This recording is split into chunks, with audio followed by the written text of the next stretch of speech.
Pada pagi ini yang kami angkat adalah masalah masjid, di mana Rasulullah Shallallahu Alaihi Wasallam sendiri menyatakan, al masjidu baitu kulli taqiyyin wa takaffalallahu liman kana al masjidu baitahu birrauhi warahmati wal jawazi ala sirat ila ridwan ilal jannah. Masjid itu tempatnya atau rumahnya orang-orang yang bertakwa, dan Allah akan memberikan jaminan kepada orang-orang yang menjadikan masjid itu sebagai rumahnya. Jadi ini keunggulan dan keistimewaan masjid, bahwa manakala hati kita ini sudah menyatu dengan masjid, kita telah beriman dan menyatakan masjid itu sebagai rumahku yang setiap hari harus saya datangi. Kalau sudah ada seperti itu, insya Allah Allah akan berikan jaminan-jaminan terkait dengan kehidupan dunia dan akhirat. Yang pertama jaminannya adalah berupa ar-rauhu birrauhi, artinya adalah kelapangan hidup, kelapangan hati dalam menghadapi dinamika kehidupan. Kalau orang itu hatinya sudah menyatu dengan masjid, sudah rindu dengan masjid, maka Allah akan memberikan kelapangan dalam menjalani kehidupannya. Karena apa? Masjid itu adalah tamunya Allah, dan orang-orang yang menjadi tamu Allah tentu akan mendapatkan tempat posisi yang mulia di sisi Allah Subhanahu wa Ta'ala. Kalau sudah mendapatkan posisi seperti itu, maka langkah-langkah kehidupannya akan mudah karena akan dibantu oleh Allah Subhanahu wa Ta'ala. Oleh karena itu, untuk menjadikan masjid sebagai rumah kita, seandainya kita mau merencanakan bepergian, pergi ke suatu tempat, misalkan Samarinda, ke Banjar, atau ke tempat lain, niatkan dari tempat berangkat kita bahwa saya nanti akan sholat zuhur di tempat ini, saya akan melaksanakan sholat asar, sholat maghrib, sholat isya di tempat ini.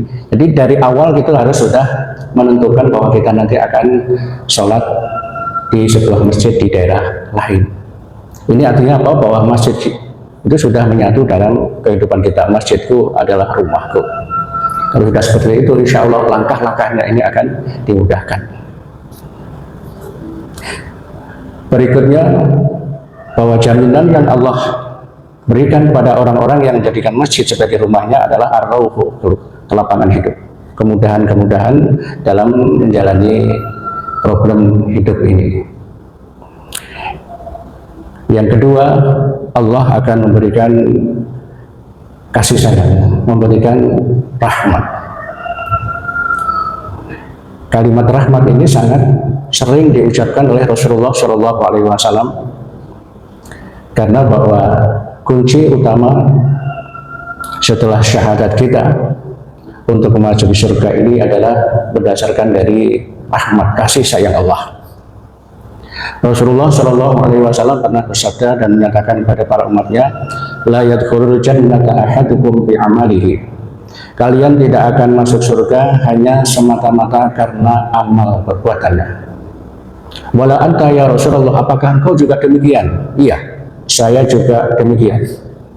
Illa ayatul ummadani bi fadlin wa rahmatin, kecuali kalau Allah itu memberikan keutamaan dan kasih sayang.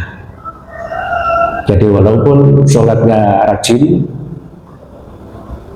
akan tapi manakala dia tidak mendapatkan kasih sayang dari Allah, dia tidak bisa menjadikan sholat itu sebagai kunci masuk surga. Boleh jadi sholatnya itu hanya kebiasaan, sholatnya itu hanya mungkin karena tradisi dari kecil sudah diajarin. Tapi manakala sholat itu sudah suatu kebutuhan bagi kita, kita rasanya rindu kalau nggak sholat. Kita rasanya gelisah kalau nggak ke masjid. Kalau sudah ada seperti itu, Masya Allah, berarti memang dalam hati kita ini sudah dianugerahi keutamaan dan kasih sayang. Fadlun itu artinya kelebihan. Kelebihannya apa? Ya barangkali berupa motivasi tadi itu. Walaupun gerimis, walaupun ada tamu di rumah, itu diutamakan atau diupayakan, ayo kita ke masjid. waktu sholat berjamaah telah tiba. Itu artinya bahwa keutamaan dalam dirinya terkait dengan masjid ini sangat tinggi. Ini, dan ini insya Allah sudah ada dalam diri kita, keutamaan seperti itu. Yang kedua, kasih sayang. Kasih sayang Allah atau rahmat ini sudah banyak kali disampaikan oleh Rasulullah SAW, sehingga ketika kita bertemu dengan teman saja di jalan, itu sudah ada doa yang di dalam doa itu ada unsur rahmatnya, ada unsur kasih sayangnya. Apabila kalian berjumpa dengan orang lain, ucapkanlah salam, assalamualaikum warahmatullahi wabarakatuh. Mudah-mudahan kalian selamat, mudah-mudahan kalian mendapatkan kasih sayang, dan mudah-mudahan kalian mendapatkan berkah. Jadi salam ini ternyata doa yang ada unsur kasih sayangnya. Makanya mari kita biasakan ketika kita berjumpa dengan orang lain mengucapkan assalamualaikum, paling tidak itu. Artinya mudah-mudahan engkau selamat. Kalau kita dijawab berarti kita juga sedang didoakan oleh orang lain. Ini termasuk jaminan orang-orang yang menjadikan masjid sebagai rumahnya, Allah akan menebarkan kasih sayang dalam kehidupan kita. Berikutnya, wal jawazi ala syirat ila ridwan ila jannah. Orang-orang yang hatinya cenderung dengan masjid, hatinya suka dengan masjid, selalu rindu dengan masjid, Allah akan memberikan Allah akan memberikan kemudahan dalam meniti jalan menuju surga dan ridho Allah Subhanahu wa Ta'ala. Jadi kelihatannya ke masjid itu kan cuma jalan kaki, cuma pergi ke suatu tempat, tapi di situ banyak kelebihan-kelebihan yang Allah anugerahkan kepada hambanya. Jadi yang terakhir tadi dikatakan wal jawazi ala syirat ila ridwan ila jannah. Salah satu kemudahan agar kita nanti bisa mendapatkan ridho dari Allah Subhanahu wa Ta'ala dan surganya, yaitu kita jadikan masjid sebagai rumah kita. Mudah-mudahan kebersamaan kita pagi hari ini sebagai rasa cinta kita kepada rumah Allah, yaitu masjid. Karena masjid itu tempat yang mulia, tempat yang suci.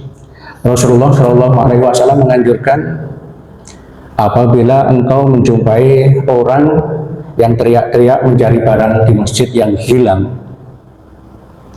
mana kacamataku di masjid hilang, sandalku hilang dan sebagainya, doakanlah mudah-mudahan barangnya nggak ketemu. Ini, jadi untuk menjaga kesucian itu kalau barang kita hilang, itu kita nggak perlu teriak-teriak mencari barang saya hilang gitu. Tapi segeralah ingat, ini adalah teguran dari Allah. Ini peringatan dari Allah Subhanahu wa Ta'ala, kenapa sandal saya hilang. Barangkali memang pelit, ada hanya orang lain yang harus dikeluarkan berupa zakat, berupa sedekah. Itu nggak pernah dikeluarkan, sehingga Allah menegur dengan diambil barangnya, baru berupa sandal. Makanya ketika sandal kita hilang, ya udah nggak usah langsung sadar, berarti infak saya kurang, berarti zakat saya nggak terpenuhi, berarti sedekah saya kurang, langsung aja beli lagi, nggak usah teriak-teriak apa masjidnya seperti itu dan sebagainya. Nggak usah. Itu suatu gambaran bahwa dia sedang melecehkan masjid, padahal itu adalah teguran dari Allah. Barang siapa yang berjualan di dalam masjid, menawarkan dagangan di dalam masjid, maka doakanlah mudah-mudahan engkau tidak mendapatkan keuntungan. Jadi masjid itu difokuskan untuk beribadah, bukan untuk berdagang, bukan untuk mencari barang-barang yang hilang. Akan tetapi alhamdulillah bahwa termasuk di masjid kita ini, kalau ada barang-barang yang atau ada yang menemukan barang, itu langsung diserahkan ke Ustadz Subhan atau ke Pak D, sehingga ketika ditanyakan itu bisa ditemukan. Ya, beberapa bulan yang lalu ada satu dompet, di situ ada ATM-nya, terus ada kartu-kartu yang penting di situ. Ya, alhamdulillah setelah 2 hari berikutnya dicari, sudah bisa ketemu lagi di tempat ini. Ya. Jadi ini intinya, kita nggak usah teriak-teriak mencari barang saya di masjid untuk menjaga kehormatan masjid. Nggak usah berdagang di dalam masjid. Ya, hal ini termasuk promosi-promosi yang kelihatannya walaupun itu ibadah. Saya punya travel umroh, barang siapa yang mengikuti travel saya nanti dapat bonus sekian. Ini kan sama dengan dagang. Jadi kalau menjelaskan umroh, menjelaskan haji, silahkan di masjid. Tapi ketika ada embel-embelnya, ikutilah travel saya, nanti akan dapat bonus sekian, akan dapat gratis dan lain sebagainya. Tidak perlu disampaikan itu. Tidak perlu. Kenapa? Untuk menjaga kehormatan dan kewibawaan masjid. Karena masjid ini adalah tempat-tempat yang mulia, tempat untuk beribadah. Maka ketika kita berniat untuk memasuki masjid, itu kita dianjurkan berdoa kepada Allah. Berdoa kepada Allah bahwa saya sedang masuk masjid. Allah maftah lana abwaaba rahmat. Ya Allah, bukakanlah pintu-pintu rahmat-Mu. Kita minta itu. Dan kalau sudah di dalam, kita nggak boleh langsung duduk. Jadi masuk masjid itu menggunakan kaki kanan. Ini bedanya kita masuk kamar mandi atau masuk masjid.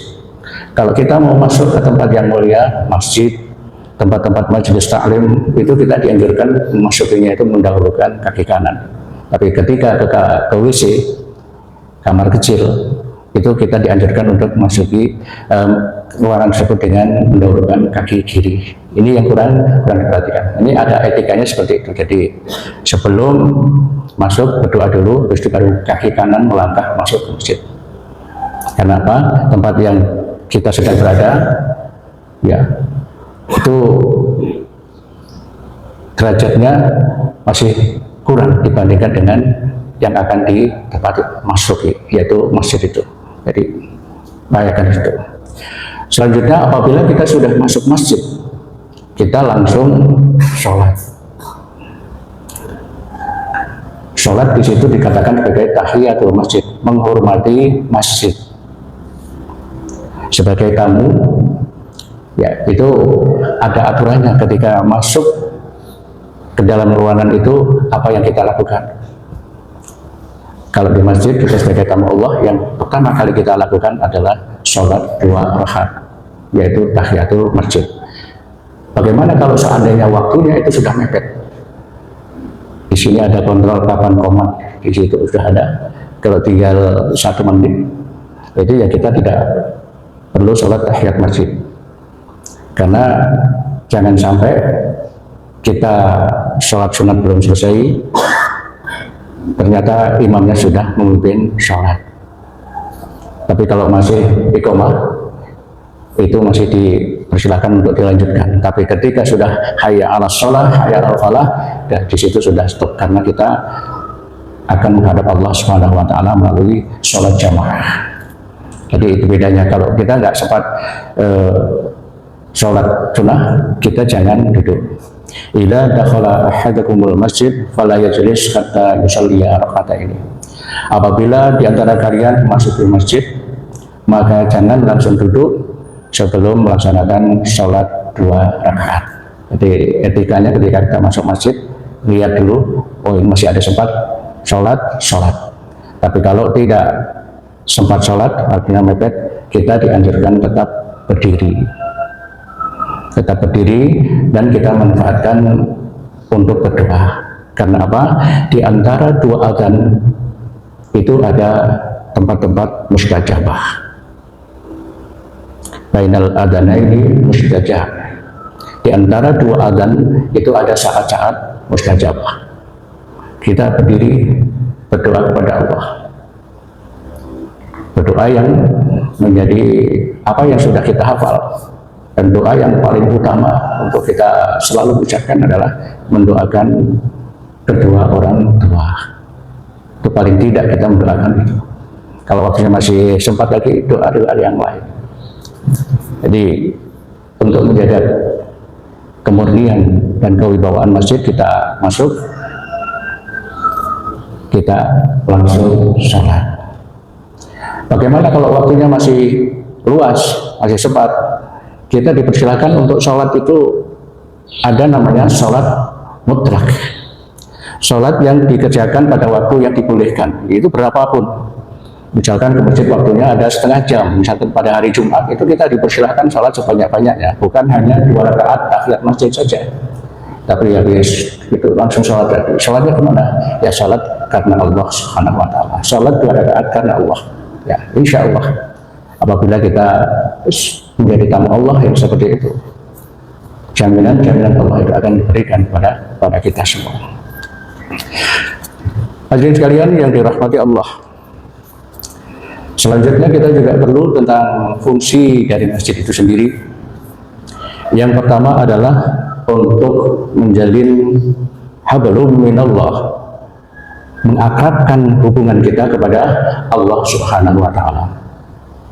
Jadi mengakrabkan hubungan kita kepada Allah Subhanahu Wa Taala diantaranya melalui sholat tadi itu. Seperti 2 pekan yang lalu khutbah Jumat yang kami sampaikan di sini bahwa orang yang sholat itu adalah orang yang curhat kepada Allah, orang yang menyampaikan harapannya bahwa ia sedang bertamu kepada Allah Subhanahu Wa Taala, sehingga ada ikrar yang kita ucapkan, wajjahtu wajhiya lilladzi fataras samawati wal ardh. Aku hadapkan wajahku kepada zat yang telah menciptakan langit dan bumi. Nah, ini kita berada di tempat yang suci, berada di tempat yang mulia. Ikrarnya adalah ikrar menghadap Allah, bukan ikrar untuk riya ke masjid supaya mendapatkan sanjungan, bukan itu. Akan tapi bahwa aku sholat karena mengharapkan berkah dari Allah. Aku hadapkan wajah saya kepada Allah. Jadi antaranya fungsi dari masjid itu sendiri adalah dimanfaatkan untuk menjalin hubungan yang lebih erat kepada Allah Subhanahu Wa Taala, yaitu melalui sholat. Yang kedua, fungsi dari masjid itu sendiri adalah untuk beriktikaf. Iktikaf itu artinya adalah berdiam diri. Jadi di dalam masjid walaupun mungkin nggak baca apa-apa, kalau niatnya untuk beriktikaf, maka detik demi detik itu akan mendapatkan taburan rahmat dari Allah Subhanahu Wa Taala. Jadi dibandingkan dengan orang yang ke masjid tapi selama di masjid sampai dari berangkat sampai isinya bergesah aja, itu lain dibandingkan dengan orang yang duduk menghadap kiblat berzikir. Ini bukan berarti dilarang berkisah, tidak. Akan tapi fungsi utama masjid yaitu untuk berzikir, mengingat Allah Subhanahu Wa Taala. Selanjutnya untuk membaca ayat-ayat suci Al-Quran. Dan membaca ayat suci Al-Quran di dalam masjid ini kita perlu sadar, perlu tahu bahwa di samping kita ini ada orang yang terganggu atau tidak. Karena di suatu hadis mengatakan bahwa orang-orang yang sholat itu adalah orang yang sedang curhat kepada Allah. Lanjutnya dari hadis itu, fala yajhar ba'dukum ala ba'din bil Qur'an. Maka janganlah di antara kalian saling menyaringkan bacaan Al-Quran di samping orang yang sedang sholat. Jadi perlu kita tahu kalau kita baca Al-Quran di dalam masjid, kalau samping kita ini ada orang sedang sholat, kita suaranya dipelankan. Kan baca Quran nggak harus suara yang keras, akan tapi baca ayat Al-Quran disertai dengan penghayatan. Karena kalau dibaca dengan keras, tetangga kiri kanan yang sedang sholat itu terganggu, maka fungsi dari baca Qurannya itu akan berubah menjadi mengganggu. Dan orang-orang yang sholat juga kekhusyukannya akan berkurang. Bagaimana dia akan konsentrasi sementara kiri kanannya itu bacaan Al-Qurannya terlalu nyaring. Dan ini saran bagi di masjid kita bahwa apabila hari Jumat, ya, itu paling tidak 10 menit lah sebelum khotib naik itu sudah dihentikan. Karena apa? 10 menit kurang dari waktu khutbah itu orang sudah banyak yang datang yang sedang sholat.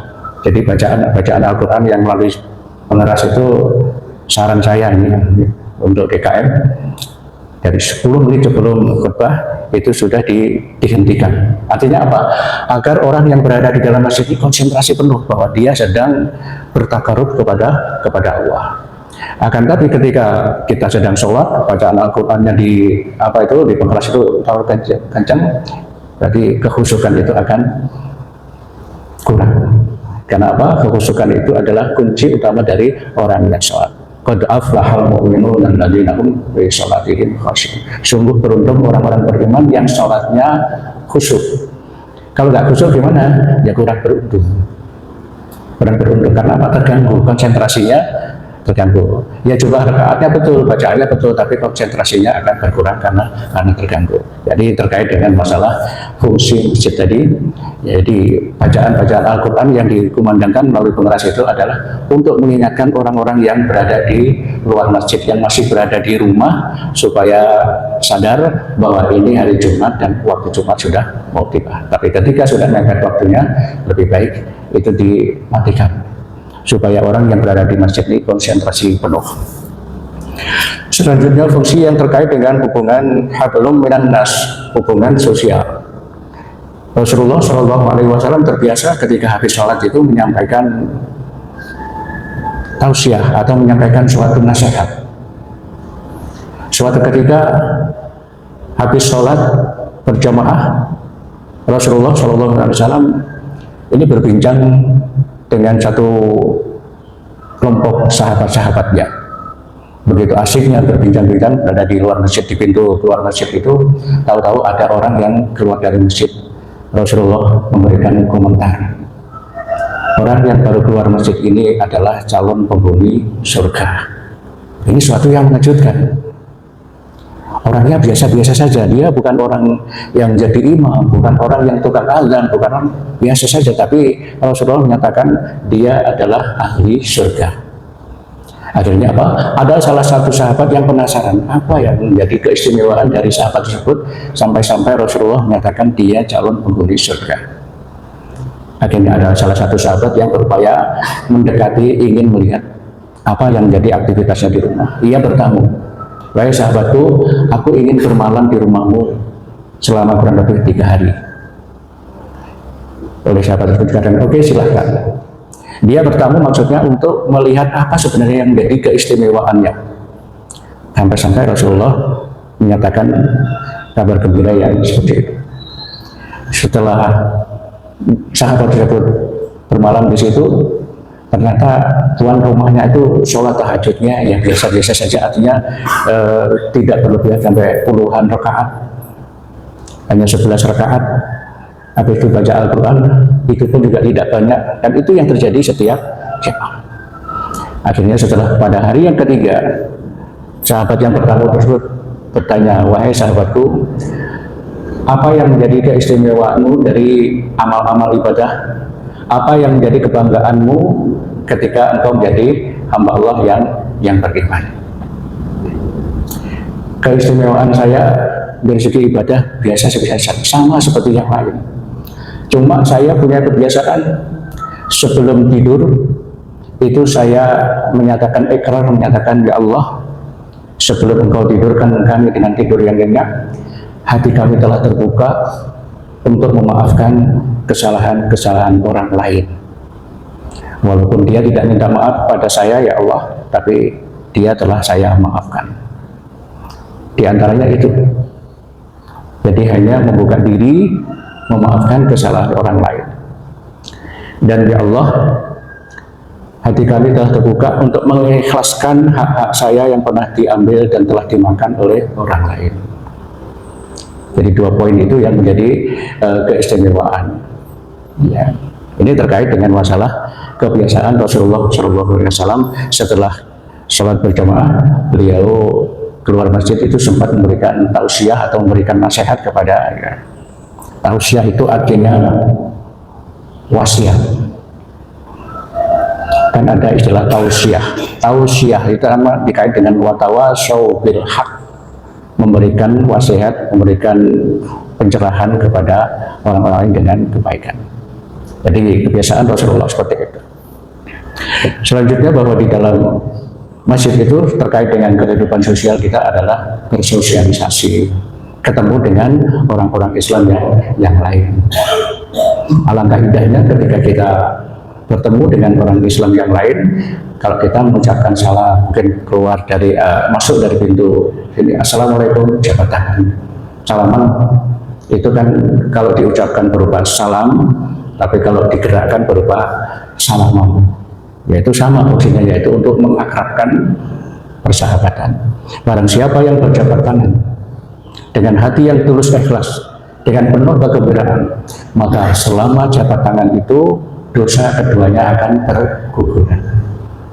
Jadi kalau saya masuk masjid ketemu dengan orang lain, saya salaman, dosa saya dengan dosa orang yang saya ajak salaman itu insya Allah akan dibebaskan oleh Allah SWT.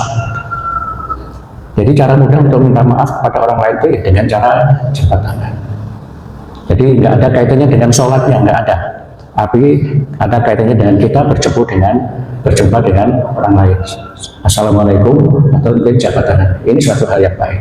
Dan ini saya upayakan, saya biasakan ketemu orang lain walaupun nggak kenal, itu adalah saudara saya, itu adalah sahabat saya. Assalamualaikum, jabat tangan. Itu jadi untuk menjalin silaturahim.